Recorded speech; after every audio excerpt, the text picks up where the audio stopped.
Oi, boa noite. O Ministério da Educação anunciou agora há pouco que vai reativar mais de 3 mil bolsas de pesquisa que tinham sido bloqueadas pelo governo federal este ano. Esse recuo do MEC representa um investimento de mais de 22 milhões de reais em 2019. O ministro da Educação, Abraham Weintraub, não deu detalhes sobre a origem dos recursos. Na Assembleia Estudantil, na tarde de ontem, além da deliberação da greve, os estudantes criaram uma carta com os motivos e exigências das mobilizações. Foi acordado também que esse documento seria entregue à reitoria hoje. Um ato foi organizado no hall do prédio para os estudantes irem juntos até o gabinete.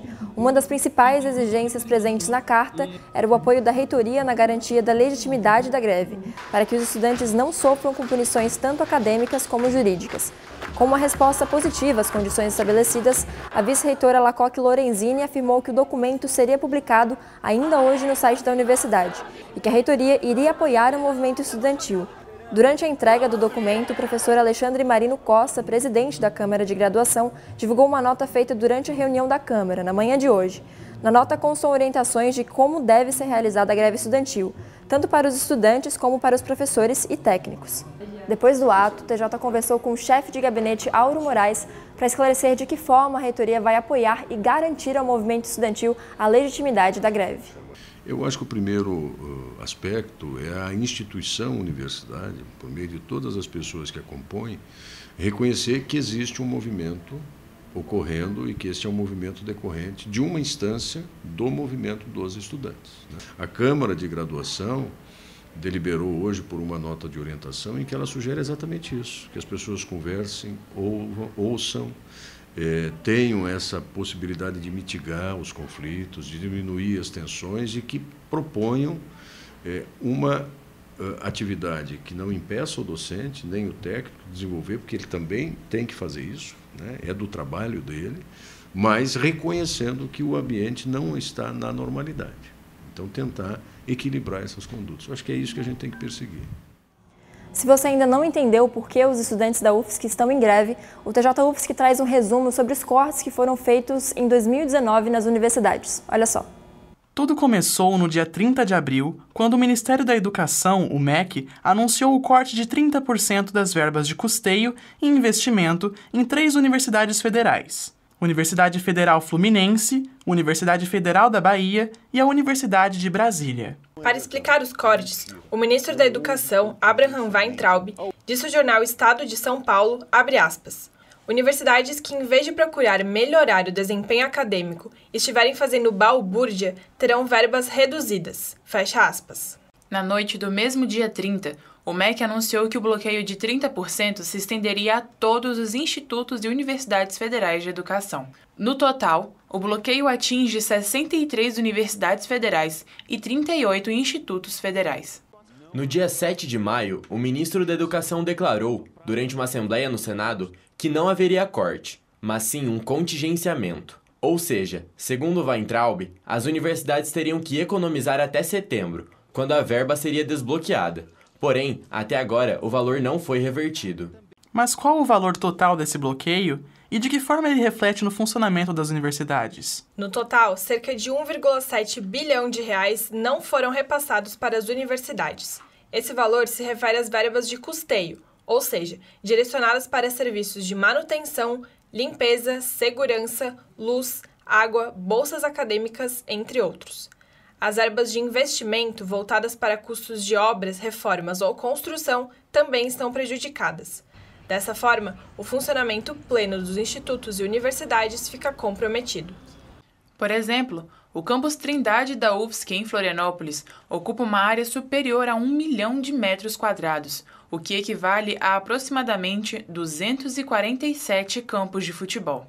Para manter toda essa extensão, os serviços de segurança e limpeza são essenciais e estão ameaçados pelo corte.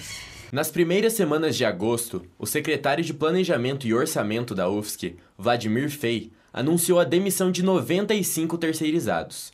Destes, 36 atuavam no setor de segurança.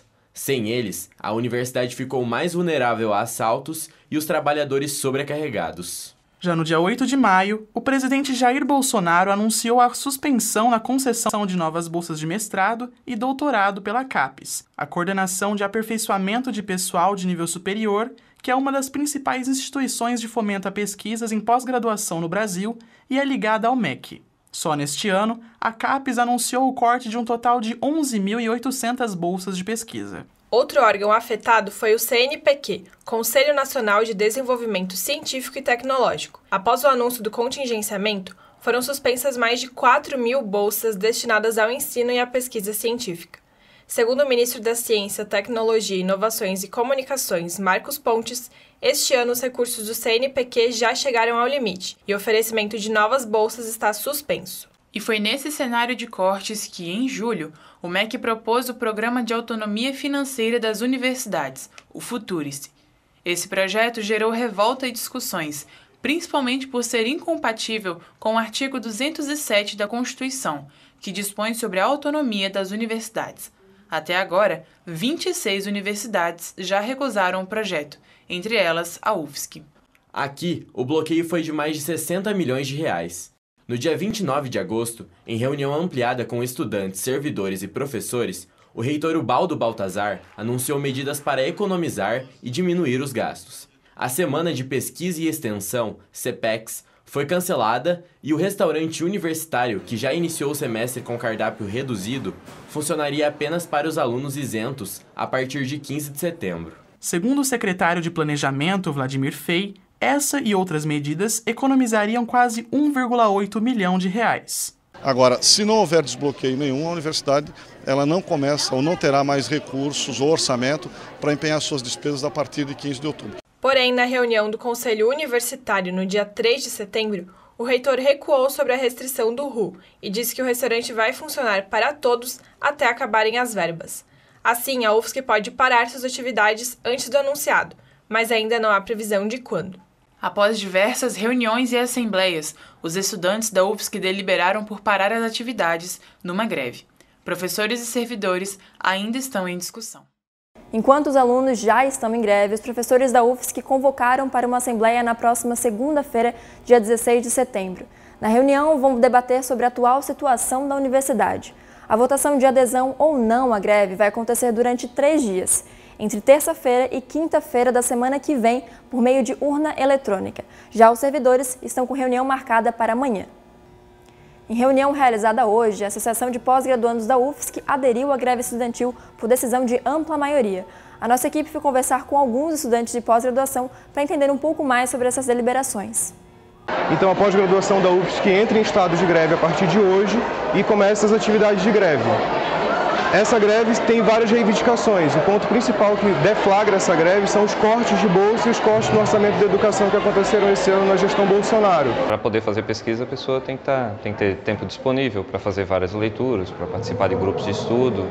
Toda a pesquisa gerada aqui, a longo prazo, tem consequências na sociedade, né? Eu, particularmente, que sou do programa de farmacologia, a gente já teve produção de fármacos dentro da universidade que foram parar no comércio para melhorar doenças como Parkinson, Alzheimer, enfim, dor e inflamação. Colegas minhas, inclusive, elas trabalhavam no estado de Santa Catarina como professor, por exemplo, aí a pessoa era CT, ela abriu mão da sua vaga de trabalho porque foi aprovado no programa de pós-graduação e descobriu agora, em setembro, que não vai receber a bolsa.